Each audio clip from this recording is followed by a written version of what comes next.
राज्य में पाग मुख्यतः भाव शुखला रही सर्वनिम्न रात्रि तापमात्रा सुंदरगढ़ जिलार किरेठारे 6.7 डिग्री सेल्सियस रेकर्ड कर सुंदरगढ़ सहर में 7.3 डिग्री आमर राउरकेला 8.9 डिग्री अनुगुल 9 डिग्री एवं आमर केन्दुझर एवं जो रोचे आमर कोरापुट ए सहर में 10 डिग्री सेल्सियस तापमात्रा रात्रि तापमात्रा रेकर्ड कर देखा सुंदरगढ़ और केन्दुझर सुंदरगढ़ और अनुगुल ये जो दुई जिला रोचे से गोटे दुईटी स्थान में आमर शीत लहरी अनुभूत होती अनुगुल देखा 9 डिग्री रात्रि तापमात्रा रेकर्ड रही जहाँ स्वाभाविक तापमात्रा तुलन में पाखापाखि 5.9 डिग्री सेल्सियस कम रही सेहीपरि आमर सुंदरगढ़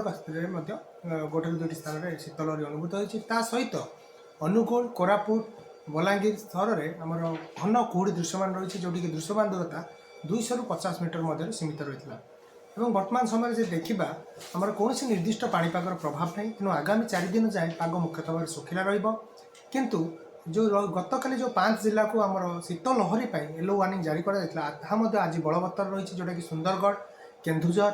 ता सहित झारसुगुड़ा आमर देवगढ़ अनुगुल ये जो 5 जिला रोचे से गोटे दुई स्थान में शीत लहरी रही संभावना रही कारण उत्तर पश्चिम दिगरू राज्य मध्य को क्रमागत भाव उत्तर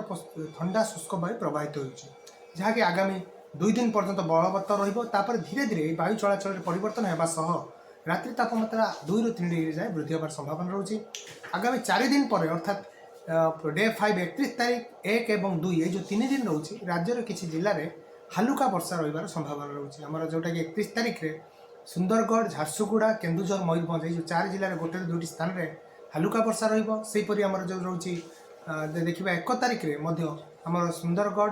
ता सहित केन्दुझर मयूरभंज बालेश्वर ये जो 4 जिला रोचे से गोटे दुईटी स्थान में वर्षा रही संभावना रही एवं 2 तारीख में आमर केन्दुझर मयूरभंज बालेश्वर भद्रक ये जो 4 जिला रोचे से हालुका वर्षा रही संभावना रही